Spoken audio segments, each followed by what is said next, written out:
The Chargers offense is facing an uphill battle on Sunday, and they need their rookie Oronde Gadsden II to have a big game for them to pick up a gigantic win in prime time.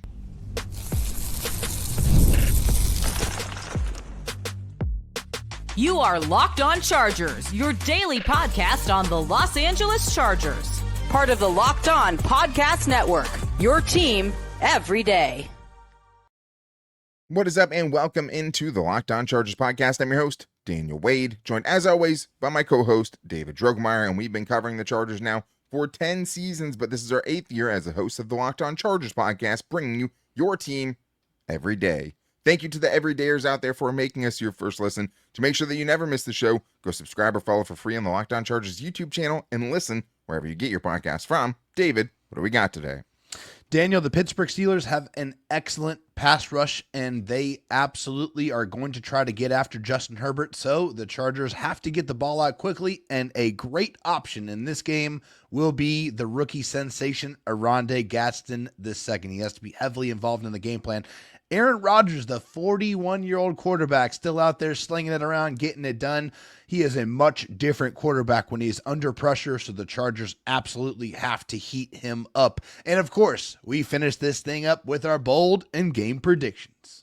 And they always get bolder every single week. But yeah, primetime matchup, Chargers-Steelers. That game usually comes through Sunday Night Football. But today's episode is brought to you by Gametime. Download the Gametime app, create an account, and use the code LOCKEDONNFL for $20 off your first purchase, especially if you're still trying to go to this game. But David, when you're looking at this matchup for the Chargers, we talked extensively yesterday on the crossover about the Chargers offensive line trying to hold up against this Pittsburgh pass rush that has four monsters out there. You know what I mean? Nate Herbig, Alex Highsmith, Cam Hayward, TJ Watt. We know that they're going to have to, have a great game plan there, but there has to be kind of planning to not be able to protect around those guys as well. And I know you were looking at the quick passing game as something the Chargers need to rely heavily on. And I do think Oronde Gadsden is a great target and has a great matchup in this game, especially for a Steelers defense that has been really volatile against tight ends so far this year. They've had 3 games allowing 109 yards or more to tight ends, and they're allowing 6 catches for 72 yards per game to tight ends. Now you bring in Oronde Gadsden, who has 4 straight games of at least 5 catches and 68 yards, and that's where I would start when I'm making this game plan this weekend for where I'm trying to center my offense around. Absolutely no question about it. Oronde Gadsden II has been fantastic, heavily involved in the game plan, and for good reason. This guy's been very reliable. He's been able to get open, and he's been making big plays left, right, and center.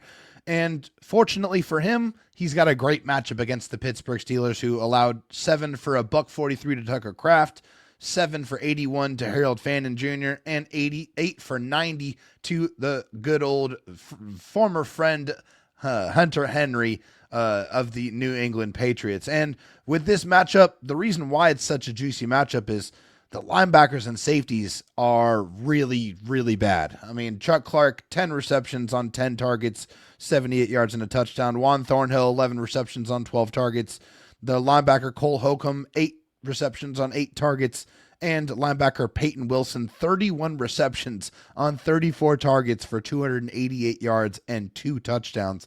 That's a reception percentage allowed of over 91%. So that is a gigantic red target that the Chargers should be looking to utilize. And of course, Oronde Gadsden II should be someone they should be looking to use as a focal point. Yeah, especially just because you know that they're going to have to be able to get the ball out of Justin Herbert's hands quickly. And I mean, you're talking about also Patrick Queen, right? Former Raven as well. Also just atrocious against the pass so far this year.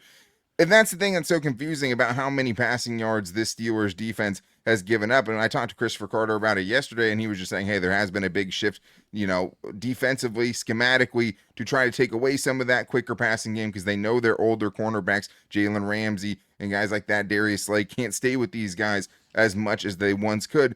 And maybe that, helps them out a little bit. But yeah, I mean, you're talking about those specific guys. I mean, and Patrick Queen giving a passer rating of 113.8 this year. That is where you want to attack it, and the Chargers have Oronde who can attack there. They have Keenan Allen who can do that. Lad McConkey as well. And it's not just tight ends. I mean, receivers against this specific team have averaged more than 257 yards per game over their last 3 games. So if the Chargers can keep them upright, Justin Herbert should have a field day here. And I do think it is also just about this specific matchup, trying to stay ahead of the sticks. And I think that starts with making sure you have a running game. I mean, that was one of the things that Carter yesterday just kept on kind of emphasizing. Hey, you can do it. You can have success against this defense, but you have to be able to run the football well. And the Chargers, without Omarion Hampton, have been kind of hit or miss in that regard. You're 100% correct. I think Kaimani Vidal has been up or down, hot or cold. He's either been heavily involved and very productive, or he hasn't been very productive at all. And I think 2 games over 100 yards, 2 games under 30 yards. Exactly. That's about it's it. It's the perfect example of feast or famine, right there. So I think the Chargers will definitely ride the hot hand. I mean, whether that's Jarrett Patterson or Kaimani Vidal, but also it has to be Justin Herbert running the football as well. Justin Herbert has ran the ball very, very effectively against the Pittsburgh Steelers. I think if everyone will remember a previous game where he ran for over 90 yards against the Steelers. So he has been the number 1 running quarterback in the NFL, the most rushing yards from a quarterback this season. Whenever he runs, good things happen. And don't, I think it should be involved in the game plan as well. A couple of designed runs. I'm not trying to get Justin killed out there, but I do feel like it's effective. He is a very, very underrated ball carrier. A lot of people just see the big arm. They see his evasiveness and movement skills, but I don't think they're really ready for how fast he really is and how good he is out in the open field. He has to be a part of the running game as well because of how effective it's been, not just extending plays, but also protecting himself, getting out of harm's way, getting away from these really, really good pass rushers. Yeah, and it'll be interesting because obviously, he had the 90. His career high was against this team in rushing yards, 90 in 2021. But this is a much different team than it was then, obviously. And last year, he wasn't healthy going into it. He had 1 carry for 0 yards in that game. So that would be one of the biggest differences between last year and this year is the ability for him to run.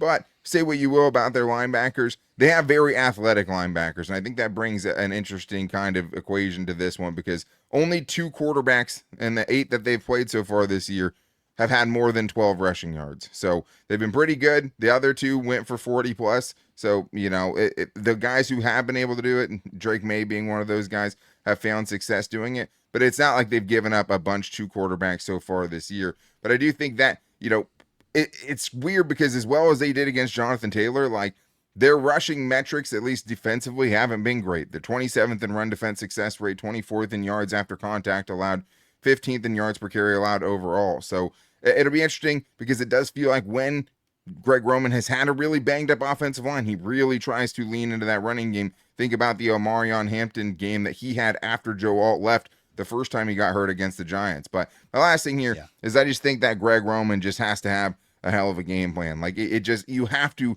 know what you have and scheme around it because the quick passing game is great.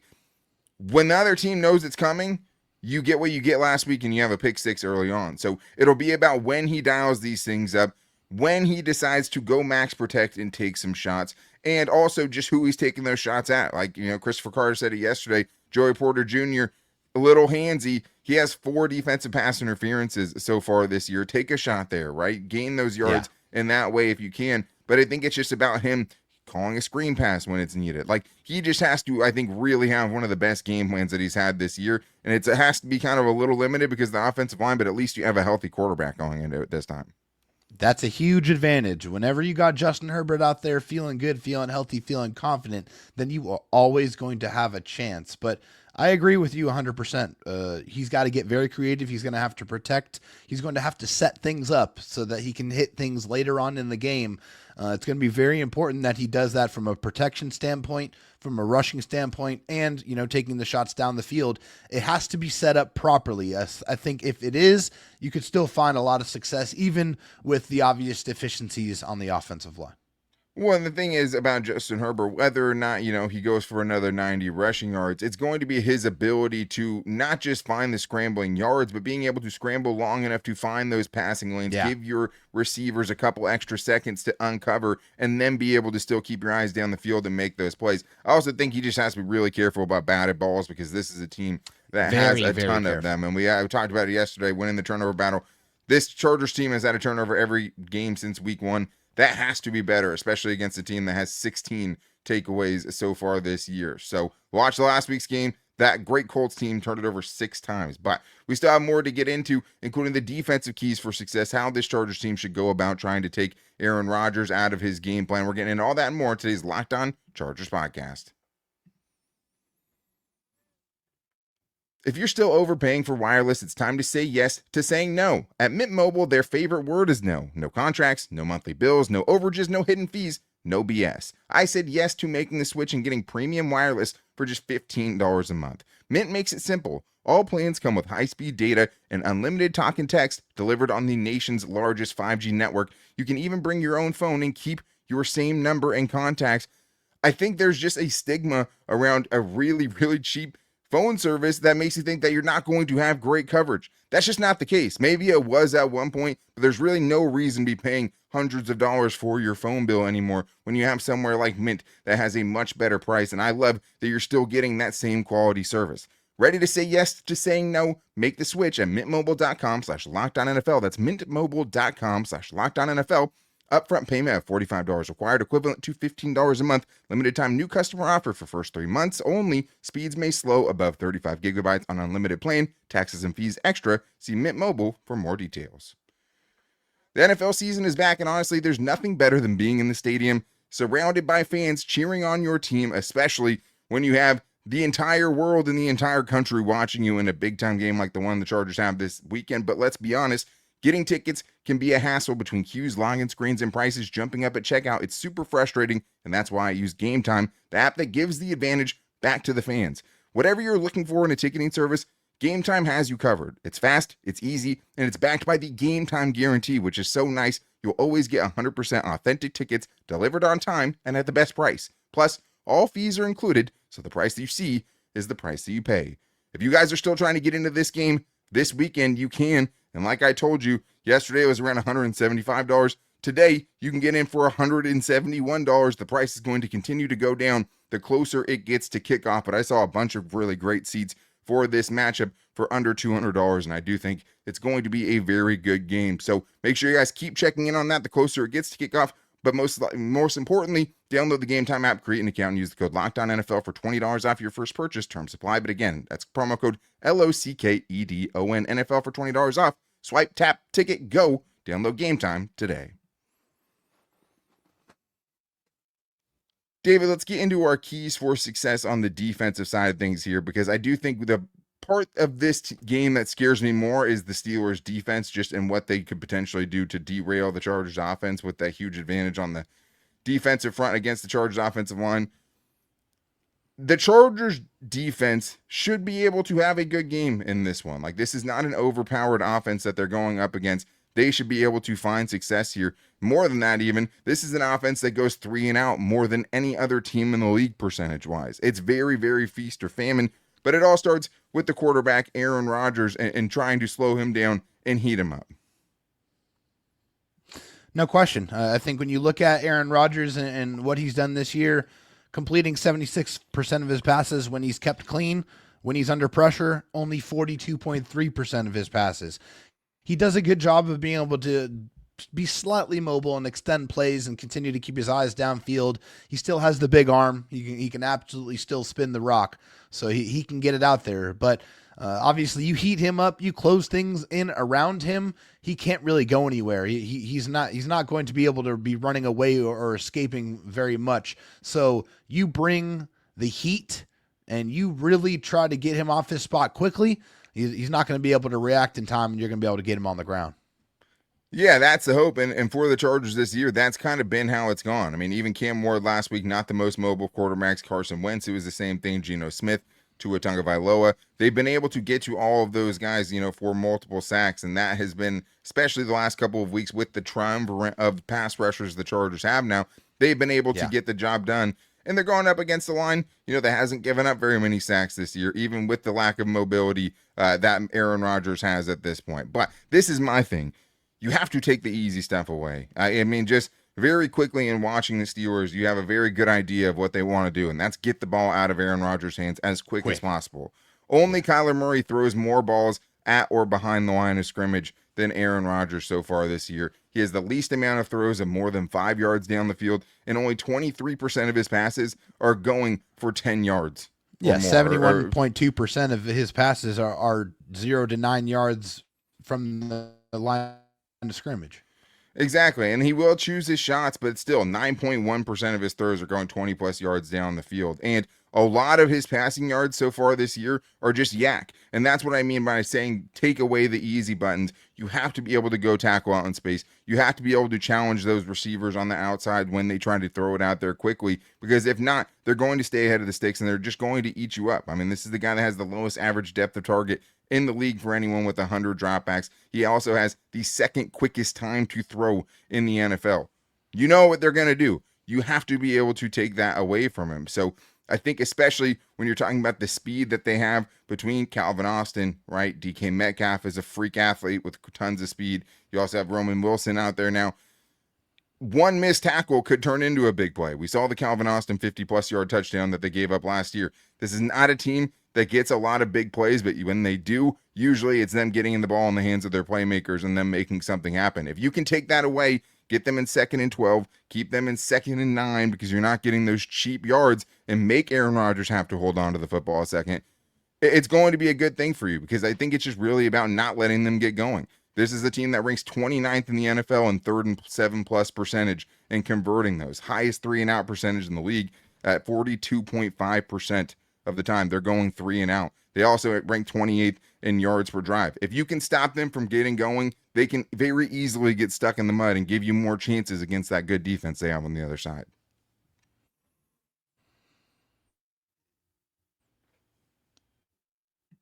Yeah. Aaron Rodgers has been really a check down merchant so far this year, as you kind of chronicled with some of those numbers. And one of the guys he likes to get the football a lot to is his running back, Jaylen Warren. He's been dangerous on the ground as a runner, but in the passing game, 21 receptions on 22 targets, 193 yards, 9.2 yards per reception, and a touchdown. So he is absolutely trying to get the ball in his hands to allow him to get out in the open space and work. It is imperative that the defense rally, swarm, and tackle. And that leads me to my other key is play with violence. Let's go. Bring the violence. Like if we're going to play this Pittsburgh Steelers team and you're a Jim Harbaugh-led football team, go out there and bust their heads. Like, go out there and be the more physical team. You can bring that. No, there's nothing that's stopping you from going out there. And as you know, the newest Charger, Trevor Penning, has said, you get to legally assault the man in front of you for 60 minutes. Go take advantage of that and go beat the Pittsburgh Steelers up. Make sure that when this game is over, they know that they were in a battle, they were in a war, and they are going to take that with them into the next game. And I think the Steelers for a long time have kind of been that team that you can use as a barometer for if you're physical enough. The Chargers last year got beat up and bullied in that game even before Justin Herbert got hurt. So I think you're right. I mean, your effort, your energy, that, you know, whatever your intentions are, that's all stuff you can control. So, you know, obviously they're playing at home, but it's one of those things where it's like, don't get out of bed if you don't want to be violent today. When you're going into this matchup, especially in prime time, you shouldn't need any reason, to get up for it any more than you already should be. But I think that goes along with my thing here, which is just the Chargers continuing to keep up a better run defense. I mean, the Steelers' rushing attack ranks 28th in the NFL, averaging only 3.8 yards per carry. They're 26th in yards before contact. They've only hit 100 rushing yards in 3 of their 8 games this season. 4 of those were 72 rushing yards or less. So one thing they're going to try to do, they're going to try to go jumbo on you, especially for someone that runs as many light boxes as Jesse Minter does. He's going to have an answer. This is a team that leads the league in 13 personnel, running at 16% of the time. And 13 personnel means they have 3 tight ends, one of those usually an extra offensive lineman out on the field. So they're going to just try to outsize you And you have to be able to, take that punch in the face and be able to answer it, because like I told you, this is not a team that can really thrive behind the sticks. Where they thrive is these quick passes to get 3, 4, 5, 6 yards, keep themselves, ahead of the sticks, and then be able to pick up third and shorts, third, and medium type of conversions. So Chargers, after allowing 118 or more rushing yards in 5 straight games, the last 2 games combined, they've only allowed 122. So you'd like to see that trend continue, especially against a team that's kind of a notoriously bad rushing team. Do not let them get right against you. If you can take away that part of their game, that's one of those easy buttons for Aaron Rodgers, and you don't really need to give him anything for free. So if you can do that, be physical, be violent, keep up the much better effort in the run game and the run defense game, I think it'll pay big dividends for this Chargers defense. But we still have more to get into, including our bold in our game predictions. Could Dante Jackson have a big revenge game against his former team? We're getting into all that and more in today's Locked On Chargers podcast. This episode is brought to you by PrizePicks. You and I make decisions every day, but on PrizePicks, being right can get you paid. Don't miss any excitement this sports season, whether you're following the NFL, NBA, or both. There's no better time to jump in on the action than right now. And if you haven't tried PrizePicks, it's the simplest way. All you have to do, just pick more or less on at least 2 player stats, and if you get them right, you win. It takes less than 60 seconds to make your lineup. And what I love about it, and I'm sure David loves about it as well, PrizePicks operates in California and Texas, so we can both use it, and Georgia. I've been using PrizePicks during football Sundays for a long time, and even to make the NBA a little bit more interesting. But for this game, you could go with Justin Herbert to throw for more than or less than 256.5 passing yards, and combine that with Ladd McConkey to have more than or less than 65.5 receiving yards. It's that simple. And the more you add on, the more you win. You could go with Oronde Gadsden going for 52.5 receiving yards, more or less than that. So you can keep adding on, and there's plenty of Chargers to pick from. Download the PrizePicks app today and use the code LOCKEDONNFL to get $50 in lineups after your first $5 lineup. That's code LOCKEDONNFL for $50 in lineups after that first $5 lineup. PrizePicks, it's good to be right. David, let's get the fans involved and get into our bold and our game predictions. Thank you to the everydayers out there who have made this such a fun segment for us. Something that seems so kind of drab when you just hear us going through and picking different players every week. It's much funner to get you guys involved and see what crazy thing you think is going to happen. So thank you all for making us your first listen. If you need a second listen, make sure to check out Locked On NFL to keep up with everything around the league, because they now have 2 shows every single day on YouTube and wherever you get your podcasts from. David, let's start it off with a good one here, talking about a former player getting involved. And this one is from Austin Durkin, who says, former Steeler Dante Jackson revenge game pick 6 in this one. I mean, one of the big things that stood out about Dante Jackson when they added him was he had 5 interceptions last year, and the Steelers didn't really want to bring him back. So this is a revenge game of sorts. Aaron Rodgers only has 5 interceptions so far this year, but it feels like Dante Jackson has probably played better than what his 1 interception would tell you anyways. Maybe this is the game he gets another one against Aaron Rodgers. I think he's been quietly really solid, to be quite honest. I feel like he hasn't been egregiously beat pretty much all year. Hopefully that continues in this football game. But yeah, anytime a player goes to a different team and they leave another team and they get to play that team, that gets circled on the calendar. Right on the schedule, they're getting up for that game. They want to put their stamp on it, and they want to do anything and everything they can to try to make that other team remember why they made the wrong decision. It is up to Dante Jackson to go out there and do it. I think the Chargers and he have absolutely been ready to do it, been waiting, and I think it is time to go pull the trigger and go grab another interception. Yeah, I mean, I totally agree. He definitely has a knack for it. Some guys just have that ability to find the ball, be around the ball, know when that overthrow is coming, to be in the right place at the right time. And he definitely has that gene, whatever that is. So if they could get that in this game, I think it would go a really long way towards the Chargers finding a way to get a big win. But let's get to this next one here from C Snarfs on Instagram, who says, special teams flips the script after a down week and get a kickoff or punt return touchdown of their own. David, we've talked a lot about the special teams this week, or the lack thereof. Is this something we could see this week? I sincerely hope so, because right now, when you look at Darius Davis, his longest punt return is 33 yards. His longest kick return is only 30 yards. So that is not good. It's not really up to his standard, up to his skill level. And it hasn't really even been close, honestly. The last couple of weeks, it just seems like he's been either fair catching it or he's been catching it and getting hit right away in the punt return game. So that is something where it's such a big, enthusiastic, game-changing moment when you're able to get those big special teams plays and you're able to shrink the field for your offense, get them out there, put them in better prime scoring positions. That would be massive. I would really love nothing more than to see a huge kick or punt return from Darius Davis. At least in other news, one positive thing with the special teams, Daniel, is their all-pro long snapper, Josh Harris, has had a second straight full participation practice in a row. So hopefully that means he's ready to come back and get that operation back to the well-oiled machine that it was before.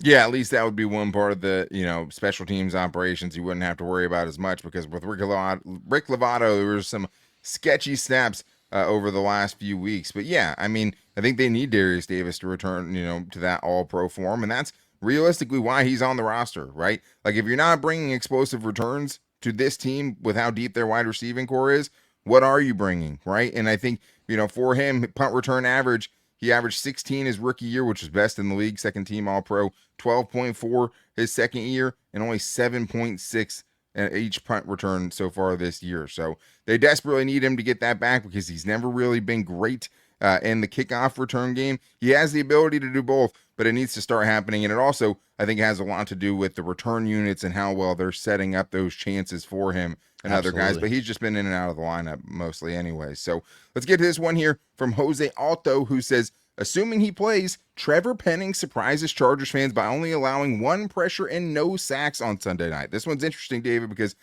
at this point, the Chargers have completely played coy as far as what his status will be this weekend. What do you think about this bold prediction? I mean, as much as I would love it, he has given up at least two or more pressures in every single game that he's played in. So expecting him to switch teams and go play a position that he hasn't played all year, and then expect him to give up no pressures against this Pittsburgh Steelers pass rush, I think is asking way too much. Like, let's have some more realistic expectations here. For me, a bold prediction is that he plays and he doesn't give up any sacks. I think that would be great. Even if I get that, if I get that and 4 or 5 pressures allowed, I'll be happy, because the play besides it, the other options besides Jamari Sawyer, which I've said a couple of times, I wouldn't mind seeing him back out there at left tackle. And maybe that is the case, because again, Trevor Penning's only been here for a couple of days. Who knows that he's going to be ready to go out there and start on the outside at tackle after just a few days here. I love the fact that the Chargers made the move. I just don't think that that's realistic, even for a bold prediction. Yeah, I mean, it's interesting. I think it depends where he plays, right? Like, Mekhi Becton has been limited this week. We don't know if he's going to play. Pipkins and Jamari Sawyer are totally off the report. I feel like it would be a little surprising if they bench Pipkins or Sawyer and started Foster Sorrell at guard, and if Mekhi Becton wasn't playing. So, yeah, I think there's a chance that he plays. But last year, right tackle, 5 of the 17 games he allowed 1 or less pressure, but also had 8 games of 3 or more, and a couple of them with 8 or more pressures in a single game. So, the Chargers need a big bounce back from him, like we've talked about. Greg Roman thinks he's primed, though, to soar on Angels' wings. But let's talk about the quarterback, though, because, David, we know primetime Justin Herbert, and there's a big chance he shows us again what he does in those big moments under the bright lights. Daniel, David, a field bold prediction for Sunday. Primetime Herbert. I'm going 392 total yards and 3 touchdowns. Chargers get a monster win. 27-23. Let's go, baby. We had a bunch of these today, and I understand why people think Justin Herbert's going to have a big one. Brandon Sendown here. Herbert throws for 3 touchdowns, 1 rushing touchdown, and 0 interceptions. Chris Saez also Justin Herbert gets hit less than 10 times, which is pretty bold, and also hits a career high in rushing yards, also gets 2 rushing touchdowns. Saw his first one last week, which was great to see that added in as a red zone weapon. David, what of those do you think, hey, Justin Herbert could have a big game? Maybe it's through the air, maybe it's on the ground. Yeah, I think I like the 2 rushing touchdowns part the most. I think that's something I can absolutely see because I want to see him more, heavily involved in the running game. And he's very dangerous, especially in the red zone because of, that underestimation I was talking about. I mean, he's stronger than you think, he's faster than you think, and he's more agile than you think. And also, he definitely has a better stiff arm than you think. So you better be ready to absorb that and get him on the ground because he's nasty with that. Yeah, well, now you have to be a little afraid he's going to try to truck stick you after the last That's game, right. too. So, like I said, even if it's not him scrambling for a bunch of yards, use it to find those passing lanes. And I think Athir's probably the closest, maybe the most probable one here. Last time he played against this team, or, in 2021 when he played this team, 90 rushing yards to go along with 382 passing yards in a Sunday night football game for 470 total yards in that one. So, not impossible. Chargers just having to give him a chance to do it. Dave, let's get into our own bold predictions. Who do you go with this week? Yeah, my bold prediction here is somebody who I don't think has been utilized all year long, and that's going to be corner Cam Hart. I think Cam Hart's going to have a big game in this one. Probably going to be going up against DK Metcalf a lot. I'm going to go 5 tackles, 3 passes defensed, and a pick for Cam Hart. Coming off his best game against the Vikings as well, where he made some big plays. It'll be interesting. Popped up late on the injury report this week with the groin and was a limited participant on Thursday. Get a little bit more clarity on that tomorrow with Tarheeb still almost certainly missing this game. And the Chargers being banged up in the secondary too. I like that. I'll stick with, C-Starfs here and hope for some better special teams. I'll go with Darius Davis getting a 40-plus yard punt return and a 40-plus yard kick return. He gets a season high in both of those, and I'm just praying for the Chargers to get some better field position because that's the one thing the Steelers have been great at. They have the best starting field position in the league. So I'll start things off with our game predictions here, David. It's a tough one for me. I feel a lot like in this game is like I felt with the Colts, who don't, it's a different game, a different matchup, but I think it's not about the Chargers being a much worse team. I just don't think it's a good matchup for them. Like defensively, they should be able to hold their own. I don't know how many different defensive fronts are a worse matchup for the Chargers offensive line than the one that they're going up against this week. So for those reasons, I know you guys got upset when I picked the Chargers to lose to the Commanders and the Colts, and I did it for a reason because I actually think it's going to happen. I have a really, really hard time with this one.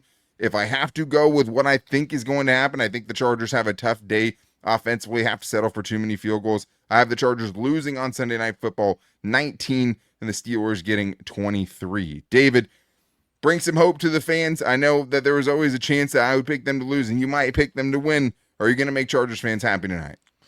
Yeah, I don't know, man. Unfortunately, I have to look at it the same way. I mean, I have to look at these two teams objectively and see, how they're playing and how they're performing, and I have to formulate my opinions based off of that. And so, with that being said, I think this is going to be a really, really tough matchup for the Chargers to win. And unfortunately, for all the Steelers fans out there, I got the Chargers picking up a big primetime victory. Yeah. They're undefeated so far in primetime games. That's going to continue. Justin Herbert is not going to lose with Madison Beer in the stadium. There is absolutely no way. Chargers win 28-24. Let's go. I love it. Yeah, I think that could be around where the score is. And it's not like I don't think the Chargers can win. I'm just surprised that they're favored going into it, just considering, the Joe Alt news this weekend, Bobby Hart news, and obviously Rashawn Slater. It's just been such attrition. I don't know how much you can expect from Trevor Penning in week 1, like we talked about. How much of the offense can he even learn, right? Greg Roman said he's burning the midnight oil, but still, you don't know how much they'll trust him. But hopefully the Chargers, I just want to see a fresh game plan. If they can come up with a fresh game plan to get ahead early offensively and have an answer to what the Steelers are going to try to do and show that they can have an offense against that pass rush, they absolutely can win. I think for them to win, I think they need some special teams help. I think they need some defensive help. causing a turnover. And they got to play clean. No turnovers. Yeah, and that's the thing. And they just haven't done that since week 1. And that's why it's so hard to believe in that specific part of it. I think it's a bad matchup, but I do not think the Chargers cannot win this game. I just had to pick what I think is going to happen. It just feels like one they might slip up against a team that could derail their game offensively with what they have going over there, especially since they just did it to the Colts. Transitive property, obviously. Colts just wax the Chargers. Steelers beat the Colts. But that any given Sunday, different matchups are different matchups, and the Chargers will have their shot to pull off a big win on Sunday night and take a huge step towards making the playoffs. I think they're close to 80% making it if they can pull this one off, and against another AFC team who might be right there with you. So that's going to wrap things up for today's show. Make sure you guys are back here with me on Sunday night to hopefully eat some crow for the Chargers post-game victory show, because you know we will always be here for that, because it is your team every day. To make sure you don't miss it, go subscribe or follow for free on the Locked On Chargers YouTube channel and listen wherever you get your podcasts from, as well as finding the show every day on all of our social media at Locked On LAC on Twitter, at Locked On Chargers on Instagram, and our Locked On Chargers Facebook page. If you guys want to call into the show like I fear, make sure to call into 323-524-7924. But let's see if Justin Herbert has some more Sunday night magic, and we'll be here with you guys right after the game. Until then, take it easy and go Bolts.